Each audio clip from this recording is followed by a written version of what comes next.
Hello, podcast listeners. You are now listening to the Coffee, Health, and Science podcast. I'm your host, Jordan River, and I want to thank you for tuning in today. Before we get started, I urge you, as always, to spread the show. Share the show with a coffee lover or with someone who's interested in health science. You know the drill. I appreciate you guys spreading the show. Today we have show favorite Dr. Coffee back on the line. How's it going, Dr. Coffee? Jordansky, nice to be here. It's another day above ground living the dream. Indeed it is, my friend. Here we are. I've got my coffee right here, my Purity coffee, of course. We are talking about diabetes today. I know this is a subject that you have done a lot of study on. You've worked with a lot of people. And, of course, your research in coffee has brought you across diabetes. So I want to do a whole exploration today focusing on this very, very big problem in America, especially, known as diabetes.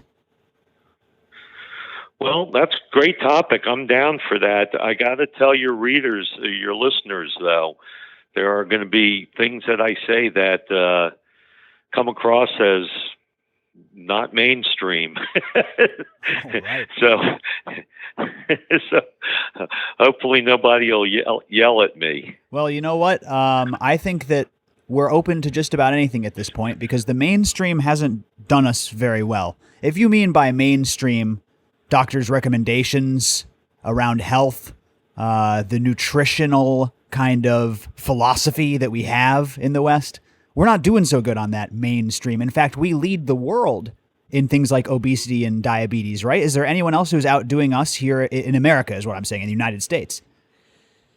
Yeah, there's a couple of islands like Samoa where the average obesity level is like 95%. So.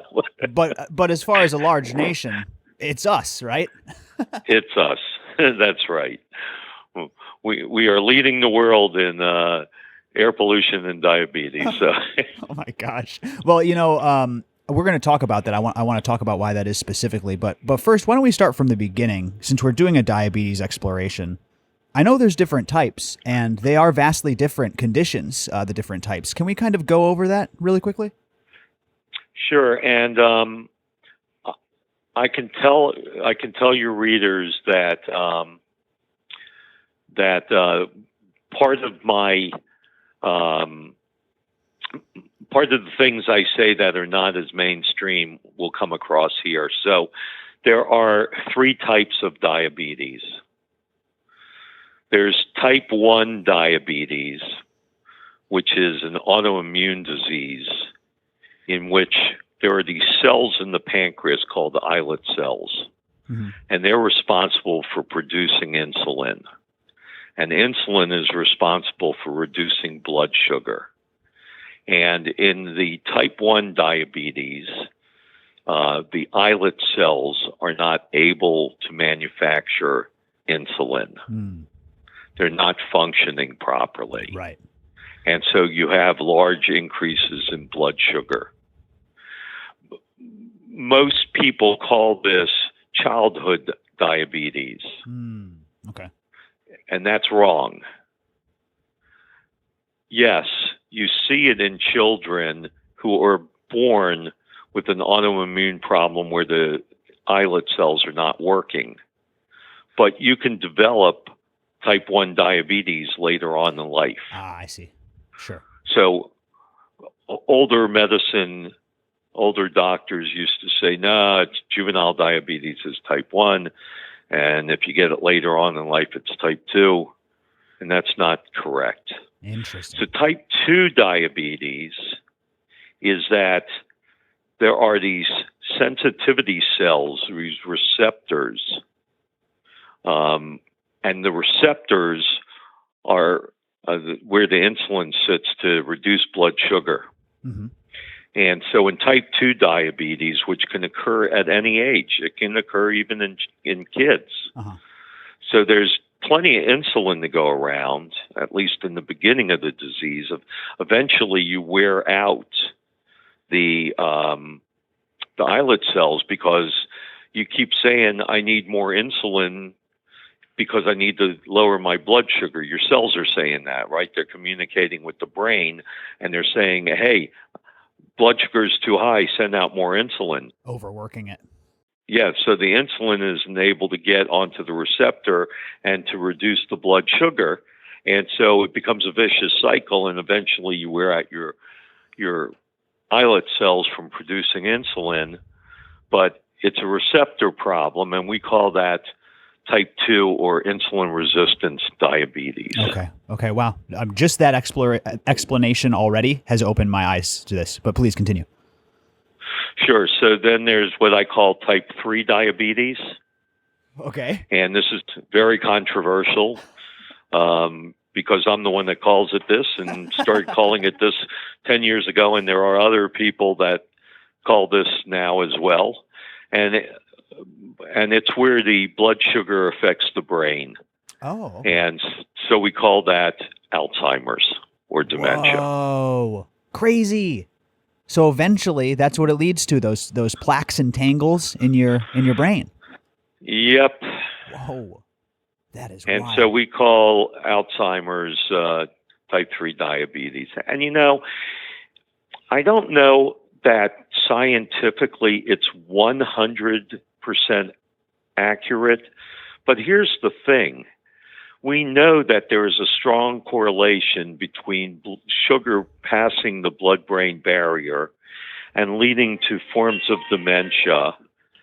And we know that that's seen in Alzheimer's. So we're calling it type 3 diabetes, and wow. And hopefully we'll be able to do something with it as far as decreasing the slow of Alzheimer's and dementia. So that's perfect for this show, because if you take a look at coffee research, it's going to cover a lot of these bases. Before we get to that, though, sorry, that was a little teaser. Why Americans? Well, I need to know the answer. There's a couple things that we do very well, or should I say poorly. We drink a lot of liquid calories with our sodas and Red Bulls. We do very little exercise, but surely some other countries. I mean, I'll just let you answer it. Why Americans? Well, I know you want me to answer, but before I answer it, I'd like to discuss a definition for diabetes. Oh, please. And then I'd like to discuss some symptoms of diabetes. Okay. Yeah, we'll go. And then we can get into why Americans have such a epidemic of diabetes. Sure. So diabetes, in many doctors' mind's eye, is elevated blood sugar. So you can check your blood sugar, you can see that it's elevated, and that hyperglycemia is diabetes. Because it's at a pandemic level in our society, I would like to give a different definition for what might be called diabetes. Oh, please. And that is elevated triglycerides with elevated hemoglobin A1C. So elevated hemoglobin A1C is an important measure for a person to know whether or not they're on par with becoming a diabetic.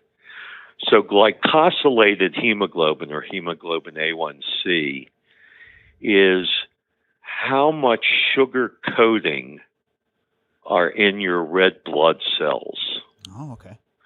And since red blood cells change over every 90 to 120 days, so the amount of time when a red blood cell is created to when it swims through your whole body doing its thing and then winds up getting desiccated, that comes in about 90 to 120 days, the turnover. And we can measure the blood sugar in that red blood cell, and that's what's called hemoglobin A1C.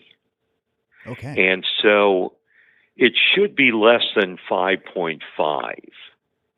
And if it's 5.5 or greater, and if a person has elevated triglycerides, which are a type of blood fat, then I diagnose that as being diabetic, type 2 diabetic. So that's just a more accurate measurement, you would say, as opposed to just, or is it kind of one and the same? No, what's important about it is that it's an earlier measurement. Ah, And if you can get on top of diabetes early on, you actually can. I'm going to use the word reverse it, but I'm going to use it with quotes around it. sure. You actually can reverse diabetes. And many people say you can't. And the truth is, once you've already gone past the slippery slope of insulin resistance, then you can modify and protect yourself with diabetes, but you're always going to have that tendency. So, Sure. in other words, if you got it once and you go back into eating poorly and exercising poorly, et cetera, then you're going to wind up with diabetes again. I've seen people reverse diabetes. I've seen people reverse heart disease. I've never seen anybody fix stupid, but we'll get into that another time. God. Dr. Coffee. Well, it's true. It is true. You're right. Yeah. You tell no lies. So type 2 diabetes is a common disorder. It begins with cellular resistance to a protein that's called insulin, and that protein puts glucose that's in the bloodstream after being absorbed into the digestive system, and it gets it so it's used as fuel. They say there's no cure for type 2 diabetes, and once you develop the propensity for the condition, you'll always have it. So that's my stand. However, I've seen people through diet and through exercise and possibly with medication reverse their diabetic tendencies so that they no longer have blood sugars like 150, etc. Right. If you catch it early when their blood sugar is like a 6, their hemoglobin is like a 6, their A1C level, sorry, and if their triglycerides are elevated, then if they start working on it then, they can actually, in all propensity, reverse it. Right. Kind of prevent it from setting on fully in the first place through those same natural means. Which, by the way, when I've seen people do this, I mean, we have listeners who have told me their story of that exact thing. They get their numbers down, but I mean, the kind of side effect is they lose a bunch of weight, they feel great, their energy levels come back, all this comes back. So, yeah, man, very, very interesting how no matter how bad you got it with this one, you kind of can work your way back somewhat. Most cases, not obviously not putting it on everybody, but most cases you can work your way back. Sure, but that's where this notion of type 1 diabetes falls in, right. Because the type 1 is that the islet cells are no longer producing the proper amount of insulin, and if you've worn out the islet cells, then that's really a different occurrence. Wow. So type 2 diabetes is much easier to get a handle on. If your diet is such that it's less than 2,000 calories a day, and you're losing weight, and you're drinking lots of water, and you're exercising, and you're on a clean diet with no added sugars, then your chance of really reversing the effects of being type 2 diabetic is there. Right. But if you're already worn out your islet cells, it's much harder to change that around. Wow. And if you've got dementia brewing, then you need to go on a very, very clean diet because you're going to reverse the effects of glucose on your brain, and that's going to stop the plaques and tangles from forming, which will slow down or possibly reverse some forms of dementia or Alzheimer's early symptoms. Okay, right. So I know that's all controversial, so I hope nobody's going to yell at me. I feel that was pretty even-handed. You presented that well. Let me ask you, isn't type 2 the kind that like everybody has? Like, isn't it much more common to have type 2 if you poll diabetics? It is. Okay. So type 2 diabetes, which is insulin resistance diabetes. And where I talk about elevated fats like triglycerides and elevated hemoglobin A1C, I'm really talking about, and if your belly is big, I'm really talking about what they call metabolic syndrome, Okay. which is the precursor to diabetes.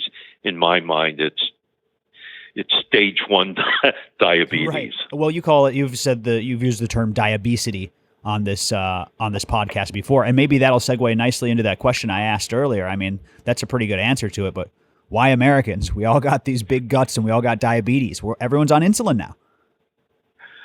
So America makes it really easy for the concept where there's a pill, there's a way. Yeah.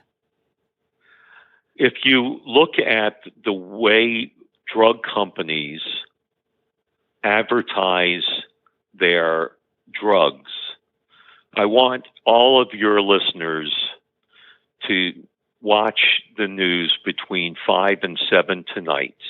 So a 2-hour period. And I want you to have a paper and pencil, and I want you to write down, do a check note on how many of the ads are for drugs. Oh, man. Hey, there's and a lot of them. They're like 80 to 90% of the ads Seriously. are for drugs. Seriously. The drug companies spend all this money trying to educate you about why drugs are good. And the war on drug failed because in this country, we never went to war against drugs because we consider the drugs for pharmaceuticals are the same as the drugs. I mean, we treat them, drug this, drug that. So if you have diabetes, you don't talk about diet and exercise. Yep. You talk about metformin and you talk about insulin and all the other ones that they're advertising. We just keep getting bigger and bigger as a country. We're in an epidemic of diabetes, high blood sugar. Part of the problem here in the country has been the war on fat. So yes. many, many years ago, we went to war against fat and decided that fat was the cause of everything. And so everything became low fat, low fat, low fat. And the problem with that is fat does two things. Fat makes you full faster, and fat gives taste. Yeah, that's true too. When you take healthy fats out of things, then the way you make them taste better is you put in sugar. Mm-hmm. So what happened was 30 years ago, the war on fat occurred. Fat came out, sugar went up. We started eating more and more sugar. The difference between fat and sugar is that when you eat fat, it makes you fuller faster. When you eat sugar, it makes you crave more sugar. Yes, it does. I eat sugar, my insulin goes up, my sugar levels, glucose levels drop. That signals to the body that I must be exercising, and therefore I'm going to need more energy, so I crave more sugar. Yep. Wow. And that's the cycle that we're all locked in, and leads to that, not just being overweight, like you said, a level of obesity that's truly American. Correct. So the other thing is that we're in a work culture. Our whole prosperity is dependent on how hard we'll work. That's so true. We don't push how smart you work. We push how hard you work. And so there are people that sit at their desks all day long. And you've heard me say a million times that sitting is the new smoking. Because that's what we do. We sit. We don't exercise as much as we should. We don't burn calories as much as we should. And we wind up with diabetes, and then we wind up with nausea and bloating, diarrhea, bowel constipation, dizziness, all the things associated with diabetes, It's horrible. And another thing is that people call diabetes a disease. And I want to tell your listeners, and this is a Dr. Coffee controversial one, Diabetes isn't a disease. You have to stop thinking about it as a disease. Diabetes is a syndrome. A syndrome is made up of multiple disease states. So diabetes really is blood sugar disease, eye disease, neuropathy disease, digestive disease, pancreatic disease, kidney disease, heart disease. All those things are part of the diabetic syndrome. So once you become diabetic, it's going to affect all these other organs in your body. Right. And that's why diabetics become blind and need dialysis and lose their limbs and on and get dementia and Alzheimer's, because diabetes isn't just a disease, it's a syndrome made up of lots of diseases. Man, this is, I knew this was going to be an enlightening episode, but this has truly reshaped the way that I look at this disease, like 100%. I said disease, syndrome. Yeah. Looked at this syndrome. Yeah, syndrome. I'd like to go over 10 myths about diabetes, if you don't mind, because of course, that's perfect. I have people say to me all the time certain things, and I have to straighten them out. That sounds great. We'll do the myths, and then we'll talk about coffee before we wrap the show. Good. So first, some statistics. About 29 million adults are diagnosed with diabetes, and type 2 diabetes accounts for 90% of all those cases. 1 in every 10 adults between the age of 20 and 64 is diabetic. 1 in 4 seniors age 65 or older is diabetic. 1.7 million new cases of diabetes were diagnosed in adults back in like 2015. 86 million Americans ages 20 and older had prediabetes, and that was up from 7 million in 2010. Jeez. And 1 in 3 babies are born in the year, like 20 years ago, started to develop diabetes. So we're in a staggering epidemic of diabetes. Some people believe, myth 1, that diabetes only runs in certain family. Diabetes can occur even if you have no family history of diabetes, because we're wearing out our islet cells and we're flooding our system where we wear out the ability to have insulin signaled to reduce it, and we become, as I said, the receptors become non-receptive. Non-receptive to insulin. Myth number 2, you can't get diabetes if you're of normal weight. While there is a definite relationship with diabetes and obesity, you still can get diabetes if you're of low weight. Right. Diabetes is a disease of older people. No, lots of children have type 1 and type 2. Teenagers have type 2, and actually the age bracket for diabetes keeps going down. There's a myth you can't have diabetes without symptoms. So many newly diagnosed type 2 diabetes no specific symptoms to notice. Sometimes there may be fatigue, frequent urination, or elevated thirst, but you'd be surprised how many patients we've seen that you do a blood sugar, it's elevated, and they go, I noticed I was a little more thirsty when you tell them about that.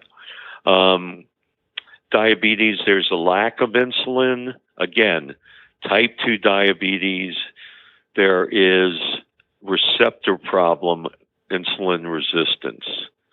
Diabetes isn't that serious. No, diabetes is the most serious thing of all, because it's a syndrome and it affects the kidneys and the hearts and the eye.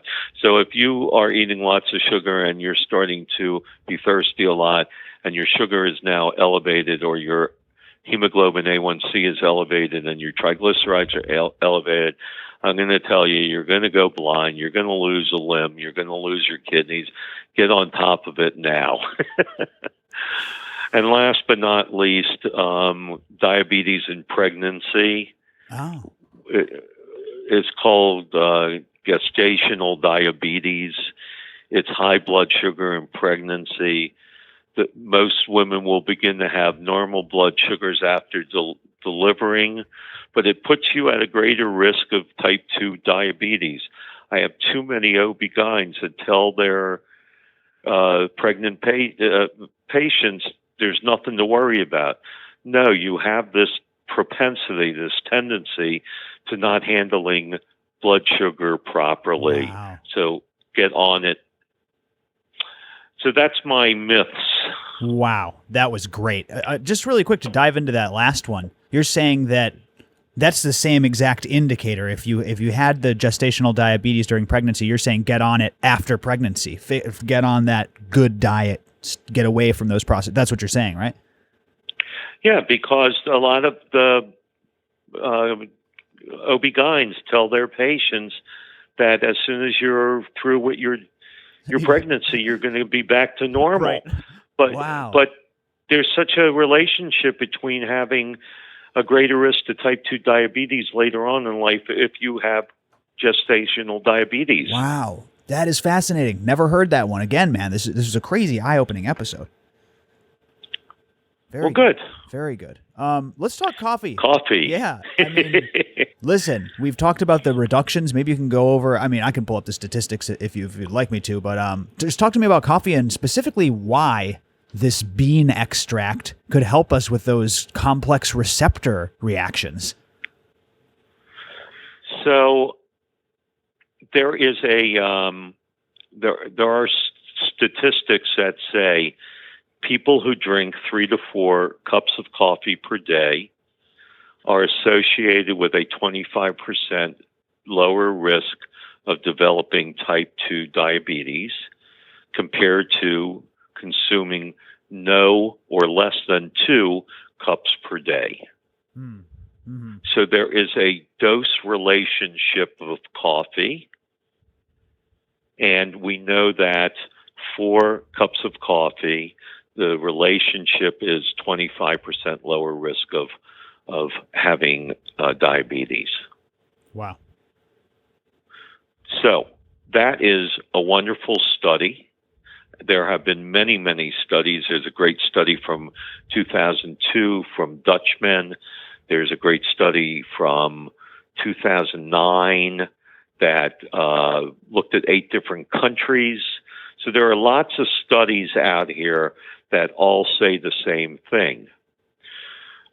We know that coffee is high in certain antioxidants that actually play a role in helping reduce insulin resistance.